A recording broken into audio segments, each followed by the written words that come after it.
Hello, welcome back to my channel. My name is Beth, and thank you for being here today. As you can see, the title of this video is a May wrap-up. I decided to go ahead and just do a wrap-up because I did not review all of the books that I had read in May, so I'm just going to do a short wrap-up for you. I'm going to get my notebook out here so I can go through them and tell you like what I read, what I gave them. Okay, I think, yeah, that's it. Okay, the first one I'm gonna put on the screen. I started this one at the end of April on the 28th, and I finished it on the 3rd. This is A Rule Against Murder by Louise Penny, and this is about Armand Gamache. And he takes his wife to the place where they spent their honeymoon, and they're celebrating their anniversary, but the inn has been double booked, and it's a rich family, and they believe that they should have the best, and they are actually having a memorial for the patriarch, we'll say that, of their family. And so all they have for Gamache and his wife is this small little room, the same room that they spent their wedding night in. So they're fine with that, and nobody knows who he is. That they don't know that he's a police officer, the head of the, and I never can figure out what what he actually is. Like, he's the head of something, and like, I think they live in Canada. Yes, Canada. And so he's with the homicide department. We'll just leave it at that. And okay, so they just think he's like a shopkeeper and his wife is what they think. And so when there is a death in the family, in the rich family, and then they find out who he is. And so it's a really good book. I gave it 4 stars. Louise Penny is a very good writer. She writes incredible thrillers, and I especially love Armand Gamache and his wife. They are exceptional, and I love the team and that make up Gamache's team. They are just wonderful, and you grow to like the family, but you don't start out liking them. Okay, moving on. So the next one I read was for Chantel's Patreon, because I am a part of that. It is Agatha Christie's The Big Four. I gave this, of course, 5 stars. Some people, they don't like all of Agatha Christie's books if they read her books. I do. I love them all. Some people feel like her earlier works weren't as great. Some people feel like her later works weren't as great. I like all of them, but this one is about Hercule Poirot, and he is stumped by an organization, and this organization is getting the better of him. He can't figure it out, and of course the organization is called the Big Four. So after he can't solve the case, he goes on and he's solving other cases, minor cases, but he never stops thinking about the Big Four. And so, he just can't put them out of his mind. So, the question lingers, will he, in the end, will he figure it out, and how close was he, or will they continue to outsmart him? So, very good read for me. I enjoyed it. it was nice to, have a book where he struggled a little bit. So then I picked up a book that, well, this was a book I read later on after one of my other books, but I didn't finish it. I'm still working on it. And it is the Mary Shelley Reader. And I'm only working on the letters as of right now. And I started this for the Mary Shelley May Readathon, hosted by Books Love Jenna. And she recommended it. Now, she didn't recommend this one per se, but I couldn't find the exact one that she was telling me to get. But it is the same author, Betty T. Bennett. And so I'm still working on some of the letters. I have a couple more to go. And I want to read some of the essays and reviews and some of the stories in here. I didn't get it finished for Mary Shelley May. If you hear that, that's my puppy, Cooper. So anyway, they are just so touching. And I also have started the biography about Mary Shelley that Muriel Spark wrote. And that is another recommendation by Books Love Jenna. And it is really good too. The next one I finished, I started on the 5th and I finished it on the 8th. It is another Agatha Christie, but it goes for my 52 books in 52 weeks. It's an author insert. This is The Pale Horse, 5 stars. It's by Agatha Christie. And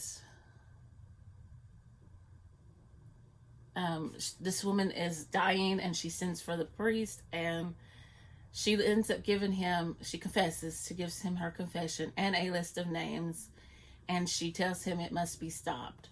And so he puts this list of names away and tells her he would see, he would do the best he can. And then he is murdered after he leaves his house. And so Mark Easterbrook and the police find, the police work the case, and Mark Easterbrook and his friend Ginger, they work the case. So it's a really good book, and the author insert is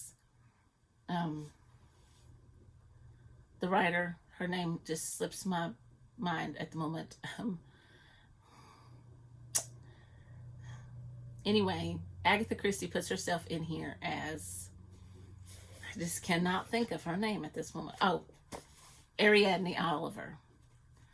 And so I had seen the show, and I want to say that Miss Oliver plays a bigger part in the show than she does in the book. But good read, and I enjoyed it. So they find out that the people on the list, this might be a little spoilery, but you find out pretty close to the beginning that they're either dead or they are marked for death. So it's a good book.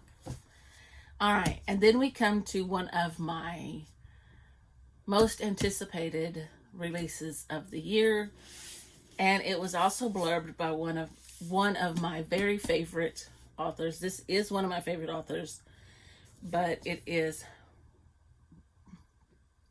Murder Road.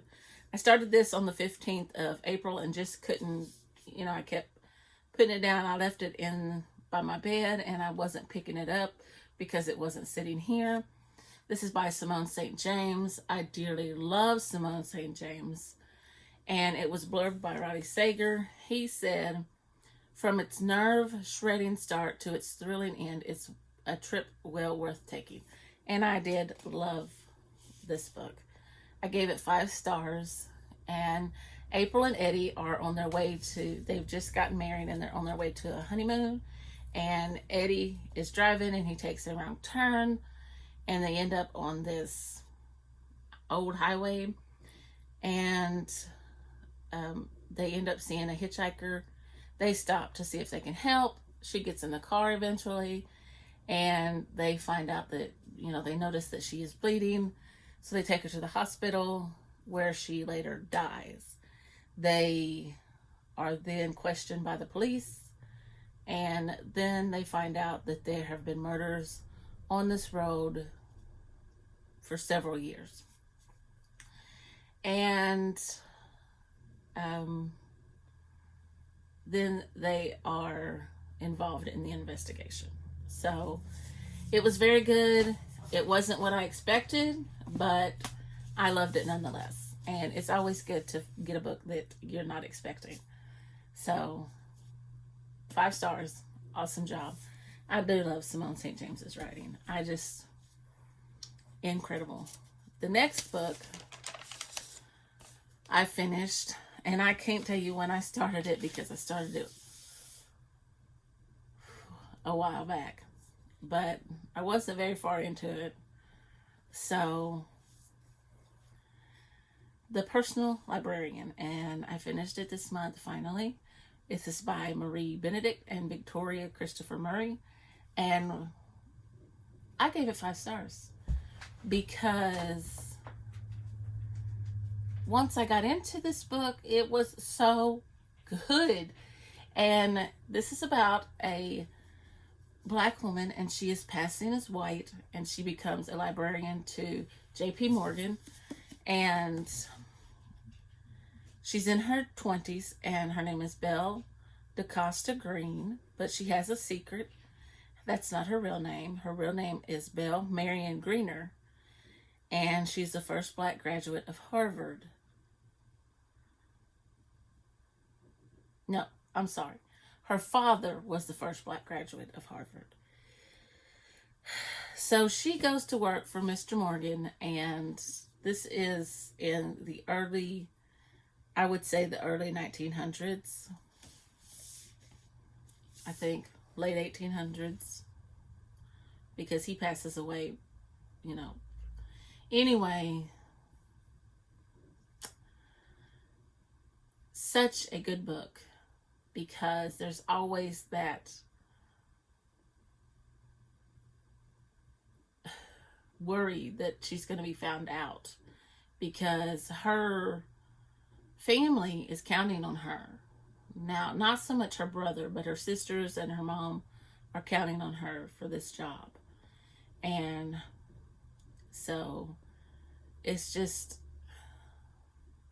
very wonderful. And she gains a confidence, and she is just an incredible woman moving in these social circles. And she has to have this confidence because he just turns everything over to her, to purchase this artwork and these books, and I'm just in awe of her. And it's just amazing.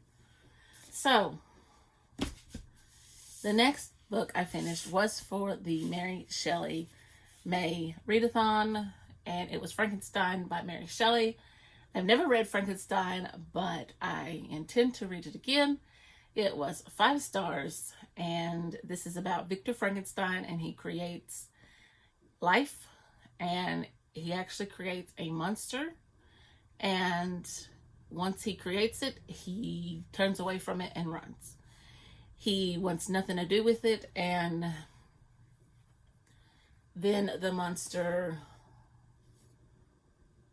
begins to kill those that he loves, because he wants somebody to love, and nobody wants to be around him. So he is on a mission to put this creature to death. It's awesome writing. I was in awe of her writing, the way she writes, and it is just amazing. This was also for my 52 books in 52 weeks. It fit the landlocked country, and amazing. Another one that I had started and put off and had only read like one chapter of it. So I'd only read like 10 pages of it, and I picked it up and got into it, and it was just incredible. It was another 5-star read. Was Girl Forgotten by Karen Slaughter. And this is about a young woman who is murdered on prom night. I don't know if it tells what year. In 1982. And so 40 years later, what is her name? Andrea Oliver gets out of martial training, and she is stationed in this town, and she decides to solve this murder. And so she's also sent there to protect this judge who's receiving death threats, and they are connected. The judge is Emily's mother. So it's so amazing. I mean, it is just so amazing.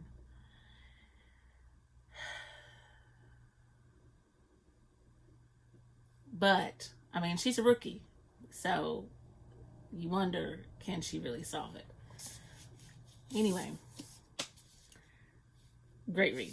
I'm sorry I put these books off so long, because here they are. They've ended up being 5-star reads.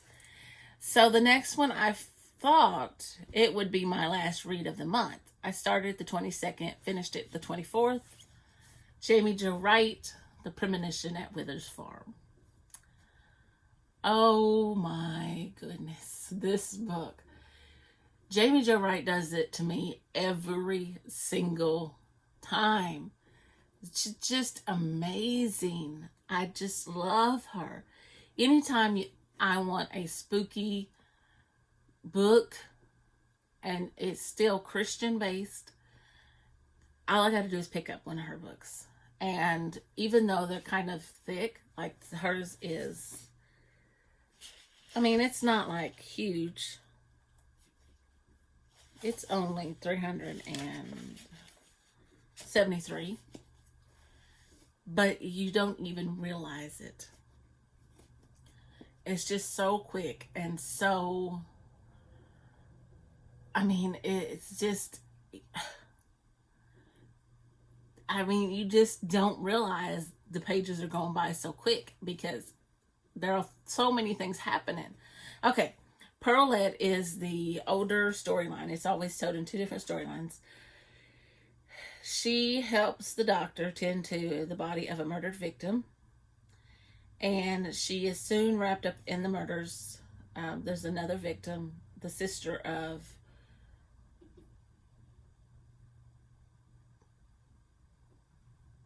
the one that she helps the doctor. She also resembles these girls.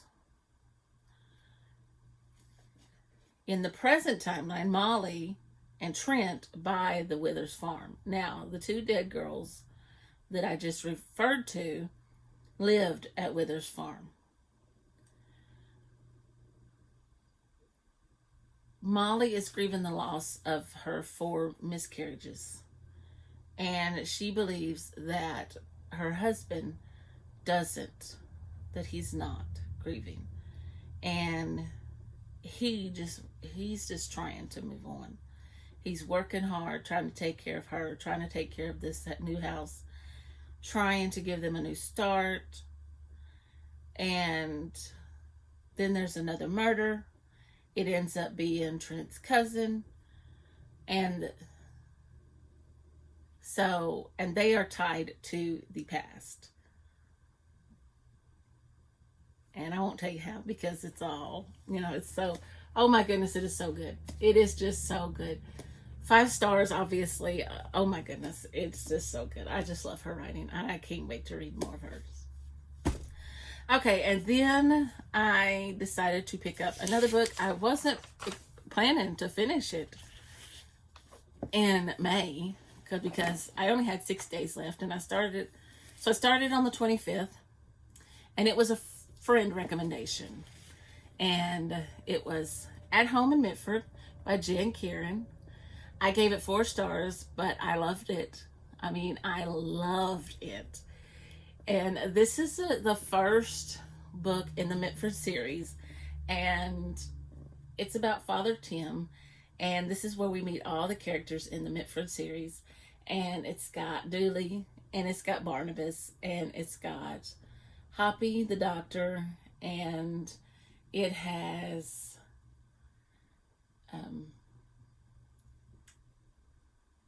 his new neighbor, which happens to be, can't remember her name.